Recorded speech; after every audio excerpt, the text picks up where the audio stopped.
بسم الله الرحمن الرحيم. بسم الله الرحمن الرحيم. اقرأ باسم ربك الذي خلق خلق الإنسان من علق اقرأ وربك الأكرم الذي علم بالقلم علم الإنسان ما لم يعلم كلا إن الإنسان ليطغى أن رآه استغنى إن إلى ربك الرجعى أرأيت الذي ينهى عبدا إذا صلى أرأيت إن كان على الهدى أو أمر بالتقوى أرأيت إن كذب وتولى ألم يعلم بأن الله يرى كلا لئن لم ينته لنسفعا بالناصية ناصية كاذبة خاطعة فليدع ناديه سندع الزبانية كلا لا تطعه واسجد واقترب.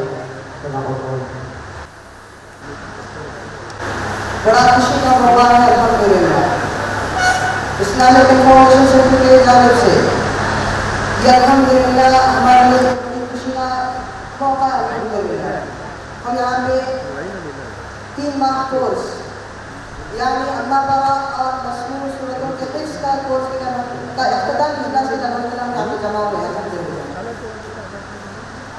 اسی مناسبت سے میں آج کے مہمان خصوصی شیخ حافظ طارق صدر المفتی مدنی حفظہ اللہ کا استقبال کرتا ہوں اہلا وسہلا ومرحبا بکم. اور اسی کے ساتھ ساتھ میں تمام مشاہدین سامعات کا بھی الحمدللہ دل سے استقبال کرتا ہوں الحمدللہ. اور الحمدللہ تمام قیمتی اوقات کو رکھ کر الحمدللہ یہاں پہ آپ جمع ہوتے ہیں الحمدللہ. آج جو ہم یہاں پہ جمع ہو کر ہیں اس کا جو مقصد ہے الحمدللہ آپ سب سے واقف ہے الحمدللہ. پھر آپ کے سامنے پھر بھی انشاءاللہ میں آپ کے سامنے چند باتیں رکھ دیتا ہوں. یہ کورس 22 نومبر 2020 کو الحمدللہ شروع کیا ہے جس میں تمام طلبہ و طالبات کے لیے شرکت کا موقع دیا گیا تھا الحمدللہ. بہترین طریقے سے الحمدللہ پروگرام منعقد کیا گیا جس میں الحمدللہ ہر ایک طالب علم نے اپنا حق ادا کیا الحمدللہ اور حق ادا کرتے ہوئے قرآن سے دینی لگاؤ کا ثبوت پیش کیا الحمدللہ.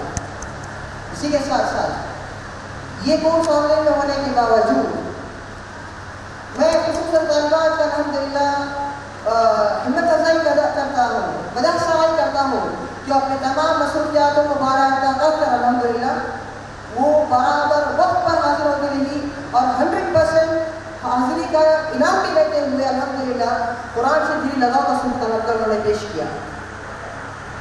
اسی مناسبت سے میں شیخ محترم حافظ طارق صدر المدنی حفظہ اللہ کا مختصراً تعارف پیش کر کے میں شیخ محترم کو مخاطب کرتا ہوں کہ وہ کچھ نہ کچھ اپنی قیمتی نصیحتوں سے ہمیں مستفید کریں. شیخ محترم مادر علمی جامعہ دارالسلام عمر آباد کے طالب علم تھے اور اپنے علم کی تشنگی کو آگے بڑھاتے ہوئے وہ الحمدللہ جامعہ اسلامیہ مدینہ منورہ میں وہ الحمدللہ داخلہ لی الحمدللہ. اسی کے ساتھ ساتھ وہاں سے فارغ ہو کر اپنے علم سے دوسروں کو مستفید کرنے کے لیے الحمدللہ کلیۃ الحدیث بنگلور میں الحمدللہ وہ استاد کی حیثیت سے ابھی تک جانے اور مانے جاتے ہیں الحمدللہ. اسی کے ساتھ ساتھ شیخ محترم IIC اسلامک انفارمیشن سینٹر کے ایڈوائزر بھی ہے الحمدللہ. تو میں شیخ محترم سے مؤدبانہ التماس کرتا ہوں کہ وہ جو کوئی الحمدللہ آج سوسائڈ کے تعلق سے جو عنوان ہے اس کے مطابق میں شیخ محترم سے گزارش کرتا ہوں کہ وہ اپنے قیمتی نصیحتوں سے ہمیں محظوظ کریں. فجزاکم اللہ خیر.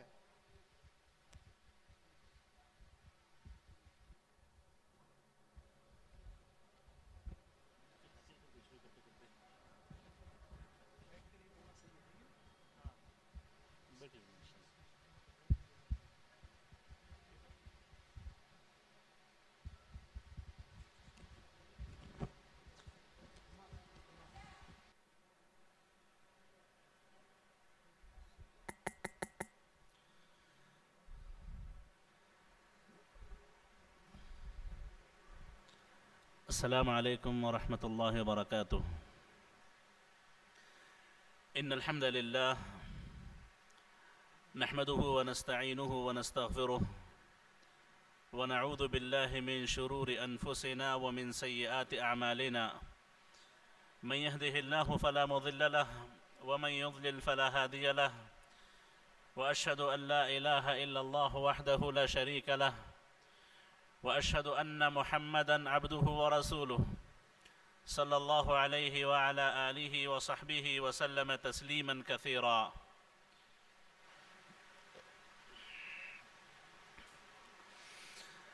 قال الله جل شأنه في كتابه المجيد: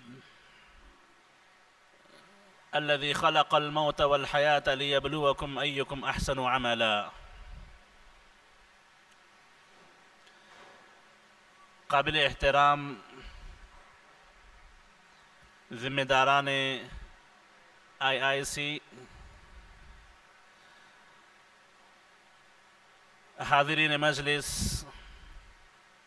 اور معزز خواتین ملت، بڑی خوشی اور مسرت کا موقع ہے کہ IIC کی جانب سے قرآن مجید کی منتخب سورتوں کے حفظ کا جو مقابلہ اور ایک موقع ملا، اسی کے اختتام پر یہ مجلس مشارکین کی ہمت افزائی کے لیے منعقد کی گئی تھی، اور بہتر یہی تھا کہ قرآن اور قرآن ہی سے متعلق کوئی بات آپ کے سامنے رکھی جائے، لیکن چونکہ ابھی ماضی قریب ہی میں کچھ ایسے واقعات پیش آنے لگے ہیں یا پیش آئے ہیں کہ جس سے عام طور پر مسلمانوں میں ایک عجیب قسم کی ہلچل محسوس کی جاتی ہے، یا اسلام سے متعلق کچھ غلط فہمیاں غیر مسلمانوں میں پیدا ہونے کے اندیشے ہیں، تو اس کے پیش نظر خودکشی، اپنے آپ کو نقصان پہنچانا، اپنے آپ کو ہلاک کر دینا، یہ اسلام کی نظر میں کیسا ہے، اس سے متعلق کچھ باتیں مناسب سمجھا گیا کہ آپ کے سامنے رکھی جائیں۔ معزز حاضرین، جیسے ہم تمام لوگ جانتے ہیں کہ یہ زندگی ایک آزمائش ہے، موت و حیات اللہ تعالیٰ کی دی ہوئی ہیں،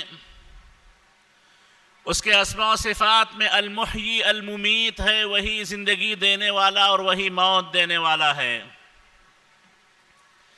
حیات و موت اسی کے حکم سے ہوتی ہے، اس کا حکم نہ ہو تو نہ کسی کو زندگی ملے نہ کسی کو موت آئے۔ اور معزز حاضرین، لِيَبْلُوَكُمْ أَيُّكُمْ أَحْسَنُ عَمَلًا کے ذریعے اللہ تعالیٰ نے ہمیں یہ بتایا کہ موت و حیات کے درمیان جو اللہ نے انسان کی زندگی رکھی وہ ایک آزمائش ہے، وہ لوگوں کو جانچنا چاہتا ہے، دیکھنا چاہتا ہے کہ ان میں کون بہتر عمل کرنے والا ہے۔ اللہ نے شریعتیں نازل کی، احکامات نازل کیے، لوگوں کو اس کا پابند بنایا، آزمائش کے لیے کہ کون اپنی نفسانی خواہشات کو، اپنی ضرورات کو، یا پھر آباء و اجداد کے طریقوں کو چھوڑ کر کے شریعت کی کون پابندی کرتا ہے اور کون اپنی نفسانی خواہشات کے پیچھے پڑا رہتا ہے۔ معزز حاضرین، شریعت اسلامیہ نے مختلف عبادات، مختلف طاعات اور مختلف واجبات ایک انسان کی زندگی میں فرض کیے ہیں، لیکن ان تمام میں جس چیز کا خاص طور پر اللہ تعالیٰ نے خیال رکھا وہ یہ ہے کہ کوئی بھی عبادت، کوئی بھی اطاعت، اللہ کی کوئی بھی فرما برداری انسان کی طاقت سے بڑھ کر نہ ہو، انسان آگے اس کے بالکل مجبور نہ ہو جائے۔ واجبات تو اللہ تعالیٰ نے رکھے، شریعت نے مختلف فرائض بیان کیے، لیکن ان تمام میں جو قاعدہ ملحوظ رکھا گیا وہ یہ تھا کہ لا یکلف اللہ نفسا الا وسعها ولا نکلف نفسا الا وسعها، اللہ تعالیٰ کسی کو بھی اتنا ہی مکلف کرتے ہیں جتنی اس کی طاقت ہوتی ہے، جتنی اس کی حیثیت ہوتی ہے۔